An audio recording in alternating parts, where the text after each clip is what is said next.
আসসালামু আলাইকুম এভরিওয়ান। আশা করছি সকলে ভালো আছো, সুস্থ আছো। তো যারা ভাবছো সেকেন্ড টাইম মেডিকেল অ্যাডমিশন দিবা, বাট ডেইলি রুটিন কি হবে এটা নিয়ে খুব চিন্তিত। তো আজকের ভিডিওতে আমি দেখাবো একজন সেকেন্ড টাইমারের ডেইলি রুটিনটা কেমন হওয়া প্রয়োজন। তো বেশি কথা না বলে আমি ভিডিওর শুরুতেই চলে যাচ্ছি।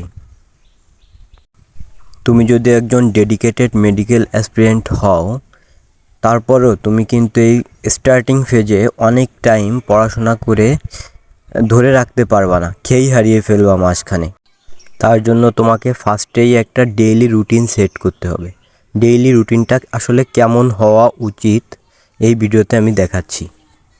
তুমি যদি একজন মুসলিম হও তাহলে তোমাকে ফজরের নামাজ পড়তে হবে।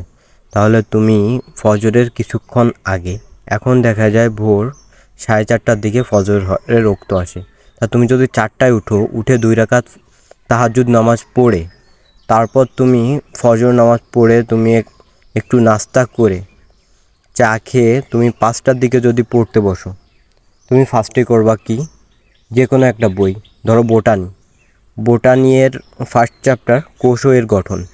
এই চ্যাপ্টারটা প্রথমে, আগে যেহেতু তুমি ফার্স্ট টাইম দিছো তো তোমার বই সব দাগানোর থাকার কথা, ওই দাগানো বইটা তুমি প্রথমে রিভাইজ দেবা। তারপর তুমি যে কোচিংয়ে ভর্তি ছিলা সেইখানে পূর্ববর্তী বইগুলো তোমার কাছে আছে। মনে করো যদি তুমি রেটিনায় ভর্তি থাকো তাহলে তোমার রেটিনা ডাইজেস্ট আছে, যদি উন্মেষে থাকো উন্মেষের ম্যাথমেটিক্স আছে।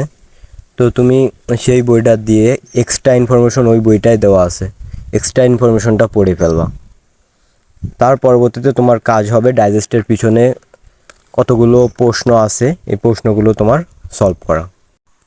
এটা পড়া শেষ হলে তোমার কাছে যদি উন্মেষের মাস্টার কোয়েশ্চেন ব্যাংক থাকে তাহলে তুমি মাস্টার কোয়েশ্চেন ব্যাংকটা শেষ করে ফেলবা।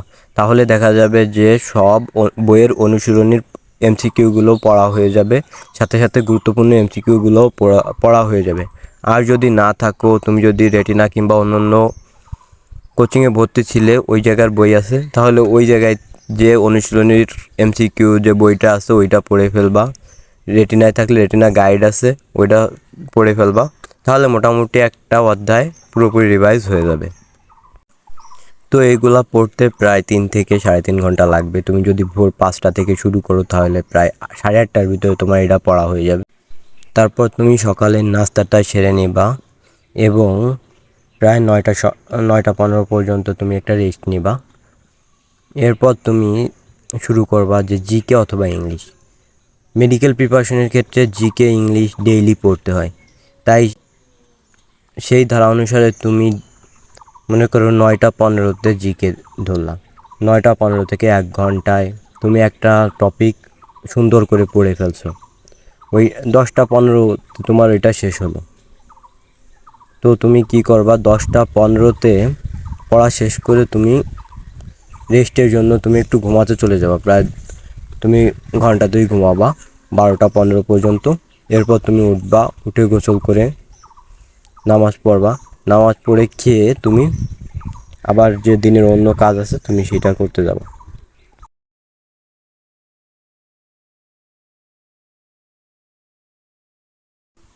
অথবা তুমি যদি কোনো অনলাইন কোচিংয়ে থাকো, দেখা যাচ্ছে যে অনলাইন কোচিংগুলো বেশিরভাগই রাতের টাইমে হয়, তাহলে তুমি কি করবা, 2টা থেকে 4টা পর্যন্ত তুমি আবারও ইংলিশ পড়বা।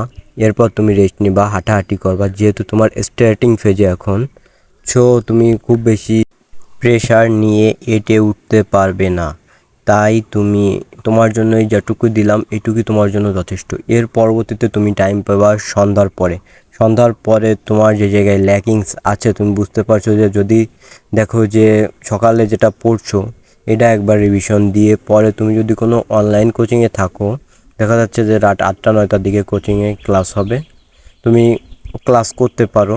অথবা যদি তুমি টাইম পাও তো দিনে কখনো রেকর্ডেড করতে পারো। আমি একটা সাজেস্ট করব যে তুমি রাত 10টা-11টার ভিতরে ঘুমাই যাও, তাহলে দেখা যাবে যে তোমার আর সকালে উঠতে তেমন কোনো প্রবলেম হবে না। তো এই ছিল আজকের ভিডিও। যদি ডেইলি রুটিনটা ভালো লাগে এবং নিয়মিত গাইডলাইনমূলক ভিডিও পেতে চাও তাহলে আমার চ্যানেলটিকে সাবস্ক্রাইব করে সাথে থাকো। ধন্যবাদ ভাইয়া।